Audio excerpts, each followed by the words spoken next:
J'ai dit, il y a aussi la définition quand même de la gamme de produits. La gamme de produits que vous allez mettre sur le marché. Sur le marché. Parce que le marché évolue, c'est l'offre et la demande. Maintenant, justement, je trouve que c'est quand même un exemple très frappant. Parce que vous pouvez même jouer sur le marché. Vous pouvez jouer sur le marché. Sachant que bon, telle période, en fait, le marché de tel produit. Voilà, donc vous pouvez produire. Vous pouvez produire. Et le produit peut vous insérer dans cette période, dans ce segment de l'année. Vous pouvez contribuer à la régulation du marché. C'est-à-dire, si par exemple, l'offre va être forte pendant cette période-là, vous pouvez dire à vos producteurs, non, ne produisez pas. Ne produisez pas. Et tout. Sinon, si vous produisez trop, en fait, voilà, on va avoir moins cher et ça va jouer un peu sur Et tout ça, c'est, comme il disait, tout ça, si vous avez dans la base de données, donc vous allez avoir les données sur le marché, c'est une connaissance du marché. Et là, vous pouvez utiliser du chiffre. C'est ce que je disais, l'intérêt de tout ce qu'on va faire, c'est pour le producteur et vous-même, vous puissiez avoir de l'argent. Et pour pouvoir l'avoir, ces données-là, vous allez jouer dessus. Il y a une grande force, il y a une forte demande à cette période. Et puis ça dépendra du produit. Le produit, on peut le conserver, on peut le stocker, on ne peut pas le conserver, on ne peut pas le stocker, on va jouer dessus. Et là, votre base de données bien alimentée vous permet de pouvoir... Est-ce que je peux poser une question? Oui, vas-y. Non, mais c'est que vous êtes beaucoup en avance. Je veux savoir comment est-ce que vous voulez procéder à la base pour organiser non seulement la sensibilisation aux producteurs à s'engager dans le processus, comment est-ce qu'ils contribuent au processus dans la traçabilité.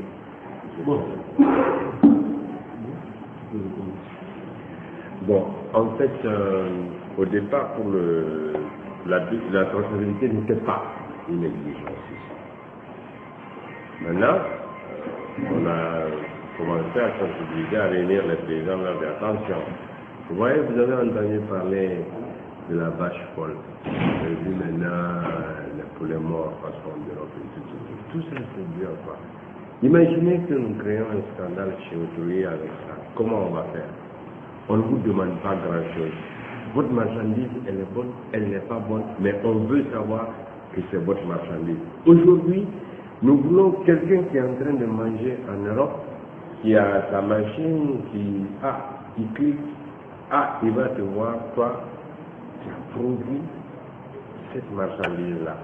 Pour ce faire, donc, déjà, ça incite un peu la curiosité du paysan. Quand il va venir chez vous, quand il va regarder dans la plateforme, il y a sa photo, il y a la photo de madame, il y a la petite famille et tout.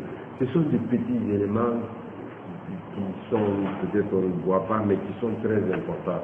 Qui incitent le paysan à venir avec l'information. Vous avez vos 50, vos conseillers par 50, c'est important. Les premières fiches, depuis le remplissage des fiches, il faut leur expliquer. C'est comme ça qu'il parlait de sensibilisation. C'est tout doucement. Beaucoup ne vont pas vouloir partir avec vous. Mais les exemples frappants, concrets qui vont donner de l'argent, vous serez dépassé très bientôt si vous mettez petit à petit. C'est un travail patient, et là vous êtes touché. Ok. En fait, pour le compléter, c'est-à-dire, comme il a si bien dit, ça a été des étapes progressives. Parce que la traçabilité, en fait, c'est le marché, c'est une exigence du marché. C'est le marché qui nous a dit, bon, on ne peut plus envoyer des produits non tracés. Et cette traçabilité a été accompagnée justement par les normes ou bien les exigences EuroGAP. Dans EuroGAP, il y a un volet traçabilité, mais il y a autre volet, c'est-à-dire les bonnes pratiques agricoles. Bon, le tout, c'est ce qui fait un peu EuroGAP. Bon. Maintenant, au niveau des producteurs, Parce qu'il faut reconnaître que la grosse partie du boulot à faire, c'est l'exportateur qui supporte. Parce que le producteur, dans un premier temps, dit, lui, il a planté ses arbres, c'est que s'il te vend. Si tu as autre chose à faire là, ça c'est ton problème à toi, exportateur. Mais de plus en plus, les producteurs commencent à savoir, en fait, l'importance justement de ce mécanisme qui est en train d'être mis en place. Parce que pour le cas précis, tous les producteurs certifiés EuroCap sont sûrs que leurs produits vont être payés. Parce que l'exportateur, lui-même, il s'est investi, et l'exportateur a mis dedans, a investi dedans, donc il est sûr quand même que sa production va être payée. Donc ça, c'est déjà une assurance. Et qui dit production va être payée, dit gain en termes de choses. Gain, c'est que, bon, c'est une augmentation quand même du revenu du producteur. Donc, il faut, qu'elle a dit quelque chose, c'est l'aspect sensibilisation. Voilà, vous faites ceci, vous allez avoir cela. Maintenant, vous ne faites pas ceci, donc n'attendez-vous pas à avoir cela. C'est très simple.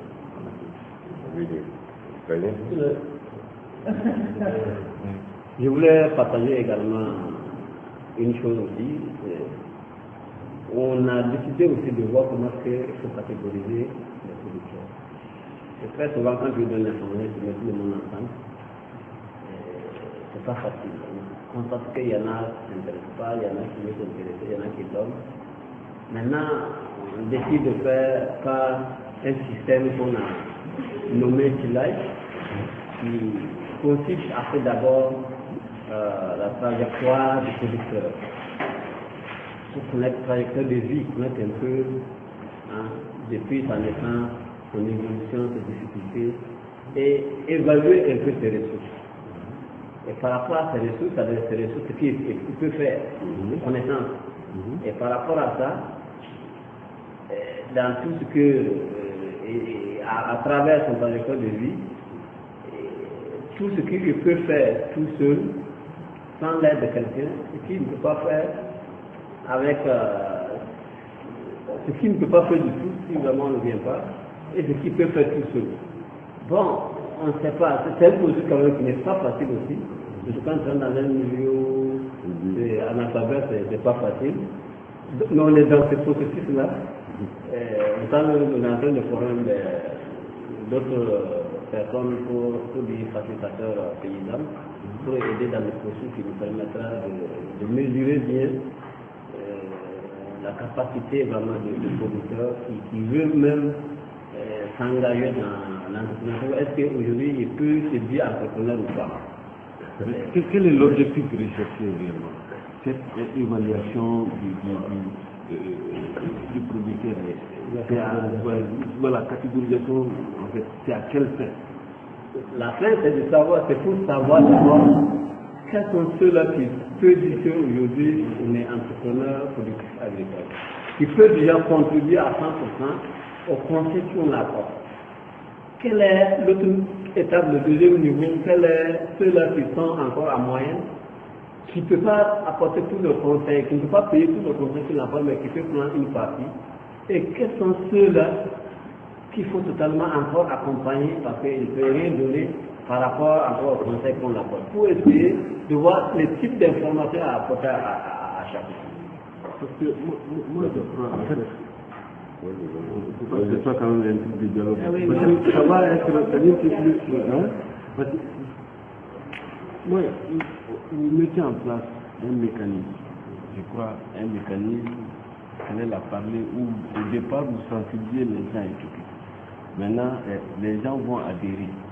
Maintenant, au départ, peut-être que moi je peux être faible, elle peut être forte, mais à l'arrivée, je peux être plus fort qu'elle par rapport à l'engagement que j'ai dit. Donc c'est pourquoi peut-être il faut peut-être évoluer, mais le tamisage va se faire au fur et à mesure que vous avancez.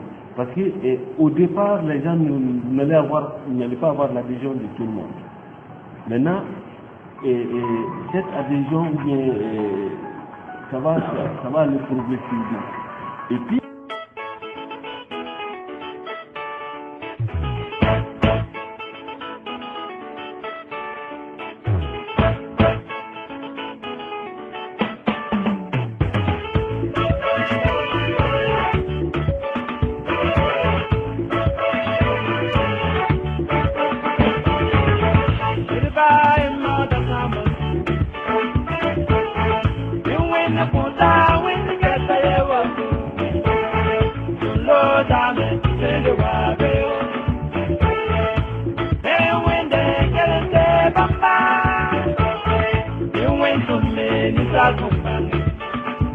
Thank you.